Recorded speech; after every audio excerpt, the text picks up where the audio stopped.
Hi hello வணக்கம் students. இப்போ நேற்றுக்கு போன கிளாஸ் பார்த்தீங்கன்னா, இப்போ நம்ம எதை பற்றி படித்தோம்? ரூதர்ஃபோர்ட் மாடல் பற்றி படித்தோம் இல்லைங்களா? அதில் என்ன பார்த்தோம்? ஆட்டம்ஸ் வந்துட்டு ஒரு மூவபிள் ஆட்டம்ஸ்க்கு எலக்ட்ரான் வந்து மூவ் ஆகிட்டு இருக்குன்னு பார்த்தோம். ஆனால் ஸ்டெபிலிட்டி எக்ஸ்பிளைன் பண்ண முடியல சரிங்களா?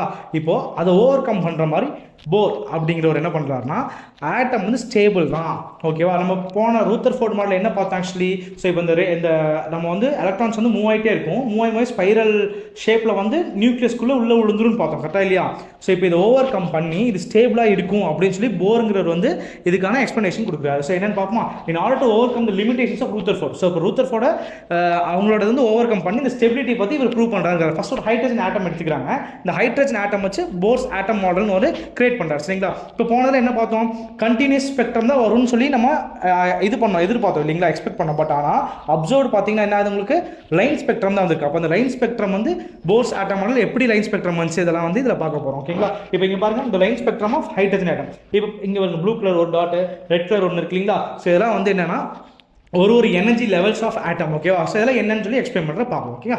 ஸோ இப்போ ஃபர்ஸ்ட் போர் ஆட்டம் மாடல் என்ன சொல்கிறாரு அப்படின்னு பார்த்தீங்கன்னா, நம்ம வந்து முன்னாடி இருக்க ரூதர்ஃபோர்டில் பார்த்தோம்னா என்ன பண்ணோம்? இங்கே நடுவில் வந்து நியூக்ளியஸ் இருக்கும். இந்த எலக்ட்ரான்ஸ் என்ன இப்படி ரொட்டேட் ஆகி அப்படியே ஃபுல்லாக எமிட் பண்ணி ஸ்பெக்ட்ரம் அப்படியே எனர்ஜி எமிட் பண்ணி அப்படியே உள்ளே வந்து ஸ்பைரலில் நியூக்ளியஸ்க்குள்ள விழுந்துடும். அதெல்லாம் ஸ்டேபிளாக இல்லைன்ட்டோம். பட் ஆனால் போர் என்ன பண்ணுறாருன்னு பார்த்தீங்கன்னா, ஸோ ஒரு நியூக்ளியஸ் இருக்குன்னா ஒரு சர்க்குலர் மோஷன் கிரியேட் ஆகுங்கிறாங்க.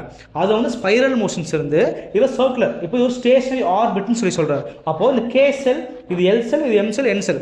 அப்போ இந்த நியூக்ளியஸ் வந்து பார்த்தீங்கன்னா இந்த எலக்ட்ரான் வந்து அதை சுற்றிட்டு அப்படியே சுற்றிட்டே இருக்கும். அப்போ என்ன ஆகும்? இது ப்ளஸ் நியூக்ளியஸ் வந்து positive charge, electron negative charge. அப்போ இது ரெண்டுத்துக்கும் நடுவில் வந்து கூலும்ஸ் அட்ராக்ஷன் ஃபோர்ஸ் இருக்குங்கிறாங்க சரிங்களா? அப்போ என்ன ஆகும்? டுவர்ட்ஸ் சென்டர் பேஸ் பண்ணி நம்மளுக்கு ஒரு எலக்ட்ரான் சுற்றிட்டே இருந்துச்சா ஒரு சென்ட்ரிபெடல் ஃபோர்ஸ் கிரியேட் ஆகுமா? அப்போ இந்த சென்ட்ரிபெடல் ஃபோர்ஸ் மூலமா என்ன ஆகும்னா இந்த எலக்ட்ரான்ஸ் வந்து நியூக்ளியஸ் சுற்றிட்டே இருக்குங்க.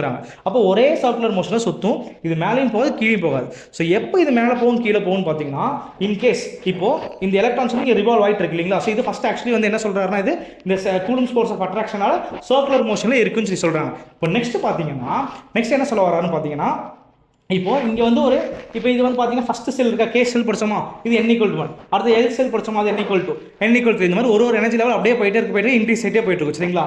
இப்போ இங்கே இருக்கிற எலக்ட்ரான், ஒரு எலக்ட்ரான் வந்து இந்த ஆர்பிட்லேருந்து இந்த ஆர்பிட் ஜம்ப் ஆகி கீழே வரணும், உள்ளே வரணும் அப்படின்னு பார்த்தீங்கன்னா, இந்த எலக்ட்ரான் வந்து இந்த இருக்கிற ஆர்பிட்லேருந்து இந்த ஆர்பிட் வந்துச்சுன்னு வச்சுக்கோங்களேன், என்ன ஆகும்னா ஒரு எனர்ஜியை எமிட் பண்ணும். இந்த எமிட்டட் ரேடியேஷன்ஸ் வந்து இப்போ இந்த ரேடியேஷன் எமிட் ஆகும். இப்போ இன்கேஸ் இங்கே இருக்கிற ஒரு எலக்ட்ரான் வந்து அப்படியே மேலே போகணும் அப்படின்னு பார்த்தீங்கன்னா ஒரு எனர்ஜி அப்சர்வ் பண்ணும் சரிங்களா? அப்போ எனர்ஜி அப்சர்வ் பண்ணுறது மூலியமாவோ இல்லை எமிட் பண்ணுறது மூலியமாவோ எலக்ட்ரான்ஸ் என்ன ஆகுது? ஒரு ஆர்பிட்லேருந்து இன்னொரு ஆர்பிட்டுக்கு மாறுது அப்படின்னு சொல்லி சொல்கிறாரு சரிங்களா? அப்போ இது பார்த்தீங்கன்னா, ஸோ இதுக்கு பேர் ஸ்டேஷனரி ஆர்பிட் சொல்லி சொல்கிறாங்க. இப்படி இது எமிட் ஆகும்போது என்ன ஆகும்? ஒரு எலக்ட்ரோமேட்டிக் எனர்ஜி வந்து எமிட் பண்ணும் இல்லை அப்சர்வ் பண்ணணும் சொல்லி சொல்லிடுறாங்க சரிங்களா? இப்போ இன்னொன்று என்னன்னா, இந்த எலக்ட்ரான்ஸ் மூவ் ஆகிட்டு இருக்கா. ஸோ மூவ் ஆகும் என்ன ஆகும்? சென்டர் பேஸ் பண்ணி மூவ் ஆகும். இதை சென்ட்ரிபெடல் ஆக்சிலேஷன். இப்போ இங்கே ஆங்குலர் மொமெண்டம் இருக்கும். அப்போ இந்த எலக்ட்ரானோட ஆங்குலர் மொமெண்டம் என்ன அப்படிங்கிறது இங்கே பார்க்கலாம் சரிங்களா?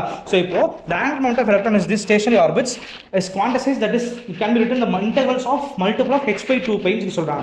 hங்கிறது நமக்கு தெரியும் Planck's constant இல்லையா? இப்போ இங்க இருக்க எலக்ட்ரான்ஸ் வந்து 1 2 3 4 அப்படியே போயிட்டே இருக்குமா, இன்டெக்ரல் மல்டிபிள் ஆஃப் இந்த வேல்யூஸ் ஓகேவா? ஸோ இதை என்ன சொல்றாங்கன்னா ஆங்குலர் மொமெண்டம் சொல்லி சொல்றாங்க. அப்போ இந்த இன்டெக்ரல் மல்டிபிள் ஆஃப் h/2π சொல்லி சொல்றாங்க சரிங்களா? இந்த h/2π என்னன்னு சொல்லலாம்னா h பார் எப்படி எழுதிருப்பாங்க இங்க இருக்கு பாருங்க, h போட்டு ஒரு ஸ்ட்ரைக் h பார். இதான் வந்து h/2π சொல்லி சொல்றாங்க, ரெடியூஸ்ட் பிளாங்க்ஸ் கான்ஸ்டன்ட் ஓகேங்களா?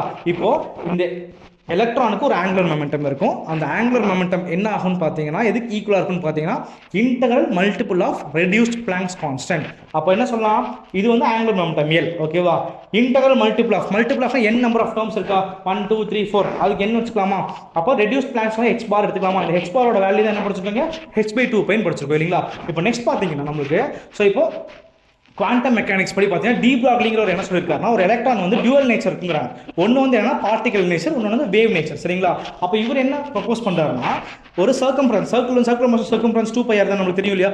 அந்த circumference is equal to integral multiple of லாம்டான்னு சொல்றாங்க சரிங்களா? அப்போ n 2πr is equal to circumference equal to integral multiple n into lambda wavelength ஓகேவா? சரி, இப்போ டி ப்ராக்லியோட வேவ் லென்த் ஃபார்முலா என்னது? lambda equal h/mv ஓகேவா? இந்த h/mv ல சப்ஸ்டிட்யூட் பண்ணலாம் ஓகே. அப்ப என்ன ஆகும்? 2πr is equal to n into h/mv. அப்ப இந்த mv இன்சைட் கொண்டு போயிடலாமா? அப்ப என்ன ஆகும்? mvr இந்த 2π இன்சைட் கொண்டு n into h/2π சரிங்களா?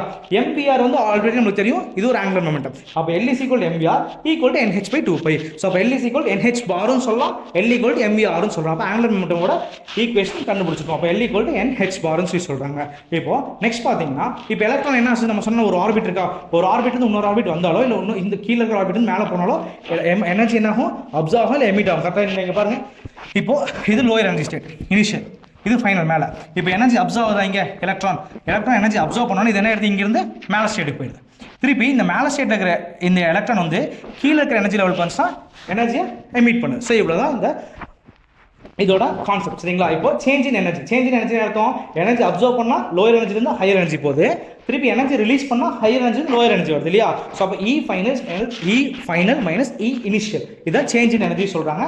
ஸோ ஈக்குவல் டு ஹெச்பிங்கிறது என்னது, இந்த ரிலீஸ் ஆகிற எனர்ஜி தான் ஃபோட்டான்னு சொல்லி சொல்கிறாங்க. சரிங்களா? அப்சர்வ் ஆகிற எனர்ஜி இல்லைனா ரிலீஸ் ஆகிற எனர்ஜி தான் ஃபோட்டான்னு சொல்கிறாங்க. இந்த வி வந்து c/λன்னு எடுத்துக்கலாம். அப்போ hc/λ தான் இதோட ஃபார்முலா. ஸோ எனர்ஜி கண்டுபிடிக்கிறது del E = hc/λ.